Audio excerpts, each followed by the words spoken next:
3 দিনও পার হয় নাই এই বাংলাদেশের মানুষ ওই লক্ষণ সেনের অনুসারী হিসাবে আবার দেখলো পালিয়ে কিভাবে গেল।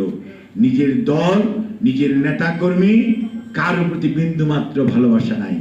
আর অপরদিকে আপনি খেয়াল করেন, বেগম খালেদা জিয়া এই বাংলাদেশে আছেন, ওনাকে ষড়যন্ত্রমূলক মিথ্যা মামলায় 6 বছর জেলে রেখেছেন।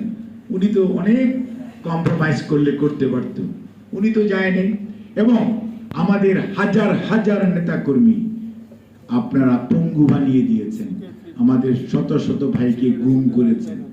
হাজার হাজার নেতা কর্মী 16 বছরেও শহীদ হয়েছে, জুলাই আগস্টেও শহীদ হয়েছে, পাখির মতো গুলি করে মেরেছে। আর 70 লক্ষ আসামি, 1,60,000 মামলা, এই গায়েবী মামলা দিয়েও এই গণতন্ত্রকামী মানুষকে দাম আপনারা দমিয়ে রাখতে পারেন নাই।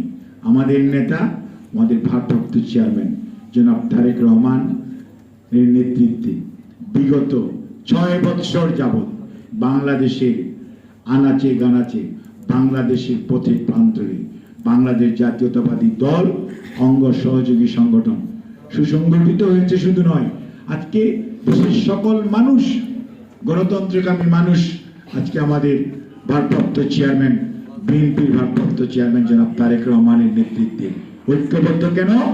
উনি আমাদের নেত্রী, দেশনেত্রী বেগম খালেদা জিয়া 2017-তে কর্মসূচি দিয়েছিলেন ভিশন 2030, এবং আমাদের নেতা জনাব তারেক রহমান 2022-এর ডিসেম্বরে কর্মসূচি দিয়েছিলেন 27 দফা রাষ্ট্র মেরামতের কর্মসূচি, মনে থাকার কথা আপনাদের। আর 23শে জুলাই মাসে আমাদের নেতা এবং আন্দোলনকামী যুগপৎ আন্দোলনের সকল রাজনৈতিক নেতৃত্ব মিলে 27কে 31 দফা রাষ্ট্র মেরামতের কর্মসূচি, সংস্কার কর্মসূচি ঘোষণা করেছেন, যার নেতৃত্ব দিচ্ছেন তারেক রহমান, এবং যেটি আজকে জনগণের 31 দফা রাষ্ট্র সংস্কারের প্রস্তাবনা। কাজেই বিএনপি শুধু নিজের কথা বলে তা না, বিএনপি রাষ্ট্রের কথা বলে, আগামী দিনের কথা বলে, এবং সংস্কার একটি চলমান প্রক্রিয়া। দেশ থাকবে, কাজেই আমি আপনি থাকবো না, সংস্কার কিন্তু চলতেই থাকবে।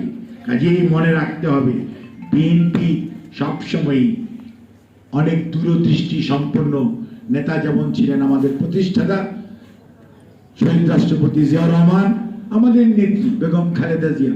আপনি দেখেন তো, এই দেশে আজকে যে নারী শিক্ষা, তার আলোক ভর্তিকা যদি বেগম রোকেয়ার পরে কাকে বলতে হয়, সেটি হচ্ছে বেগম খালেদা জিয়া।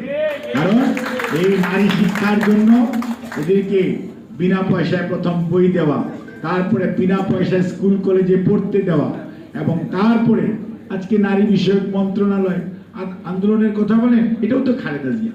মুক্তিযুদ্ধ বিষয়ক মন্ত্রণালয় বলেন, এটাও খালেদা জিয়া। অর্থাৎ আপনি এই দেশে যত মঙ্গল, যত ভালো কিছু, প্রত্যেকটার পিছনে জড়িত আছে শহীদ জিয়া, খালেদা জিয়া এবং বিএনপি। কাজেই